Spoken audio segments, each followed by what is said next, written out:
भी सर अगर direct seller हमारे साथ नया आता है तो हम लोग उनको एक प्रोसेस में डालते हैं। अब वो प्रोसेस क्या है?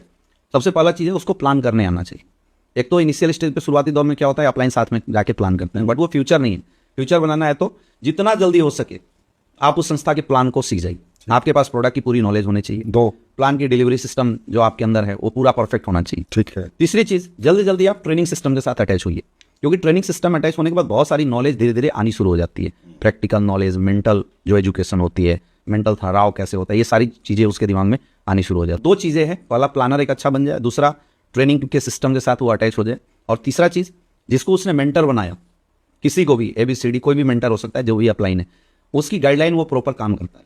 शुरुआती दौर में सर इतना ही बहुत होता है, क्योंकि समुद्र के किनारे खड़ा होने से गहराई का पता नहीं चलता है, वो स्टेप बाय स्टेप पता चलता है। तो स्टेप बाय स्टेप धीरे धीरे आगे बढ़ेगा, फिर ट्रेनर बनेगा, फिर टीम बनेगी, टीम हैंडलिंग बनेगी। हाँ, इसमें सबसे खास बात क्या है, उसकी पर्सनालिटी डेवलपमेंट। उसको सक्सेसफुल नेटवर्कर वही है जो अच्छा नेटवर्कर हो, मतलब उसकी ड्रेस कोड अच्छी हो जानी चाहिए, उसका बोलने का तरीका वो बदलाव होनी चाहिए। सेल्फ ग्रूमिंग, हाँ, सेल्फ डेवलपमेंट सर बहुत जरूरी है। उसके लिए ट्रेनिंग सर, इसका सबसे बड़ा कारण लोगों के अंदर बिजनेस एटीट्यूड का डेवलप ना हो पाना। अब दुनिया के हर बिजनेस में जब कोई इंसान आता है तो उसको फाइनेंस मैनेज करना आना चाहिए। हमारे यहाँ मैंने फील किया कि जस्ट उल्टा है। दुनिया का हर व्यापारी जब धंधा करता है तो अपने धंधे की कमाई का 40 से 50% पैसा री इन्वेस्ट करता है, यानी अपने बिजनेस के डेवलपमेंट में करता है। हमने यहाँ क्या देखा कि जब एक डायरेक्ट सेलर हमारे यहाँ आता है और वो पैसे कमाता है तो वो क्या करता है, 100% कमाई उठा के घर परिवार में डाल देता है। मैंने एक चीज़ महसूस किया, जब लोग डायरेक्ट सेलिंग में नहीं आए तो 20,000 में उनकी परिवार चलती है, लेकिन यहाँ जब 1 लाख रुपए कमाने लगते हैं तो 50,000 1 लाख रुपए उठा के पूरे परिवार को दे देते। अगर हमने 1 लाख रुपए कमाया और हमने बिजनेस में 0 इन्वेस्ट किया तो फिर बिजनेस चलेगा कहाँ से? खत्म हो जाएगा। जैसे सर अभी आप बता रहे थे बड़े बड़े रैंक के लोग छोड़ के क्यों जा रहे हैं, और ये मतलब मेरा सर पर्सनल 11 साल का तजुर्बा है, और मैंने तो हमारी टीम में बहुत सारे ऐसे लोग हैं जो अच्छे रैंक पे जाने के बाद भी स्लो हुए। इसका सबसे बड़ा कारण ही यही मैंने देखा कि लोग अपने फाइनेंस को नहीं मैनेज कर पाते, बड़े लेवल पे पैसा आता गया फेंकते चले गए। अच्छा, शुरुआती दौर में क्या होता है कि जैसे मैं हूं तो मेरे अपलाइन को मेरे बिजनेस की जरूरत होती है, तो अपलाइन साथ में जोर लगाते जाता है तो बिजनेस निकल जाता है। लेकिन अगर मेरे अंदर बिजनेस एटीट्यूड नहीं आया तो मैंने तो वो डेवलपमेंट किया नहीं ना जो मुझे करना चाहिए था। अब एक दौर के बाद अपलाइन को मेरे बिजनेस की जरूरत होती है, वो खत्म हो जाती है, अपलाइन कहीं और जोर लगाता है, तो जो मेरी आदत थी वो गड़बड़ हो गई।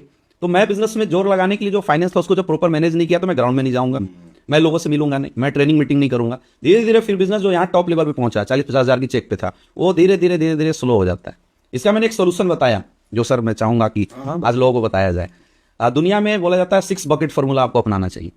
आप अगर डायरेक्ट सेलिंग में भी हैं, आप जो भी कमा रहे हैं, तो आज के बाद ये फॉर्मूला आप अपना दीजिए, आपकी डायरेक्ट सेलिंग करियर कभी खराब नहीं हो सकती। सबसे पहली चीज, आप जितना भी पैसा कमाते हैं आप 6 अकाउंट खोल लीजिए, 40% पैसा बिजनेस एक्सपेंस में डाल दीजिए।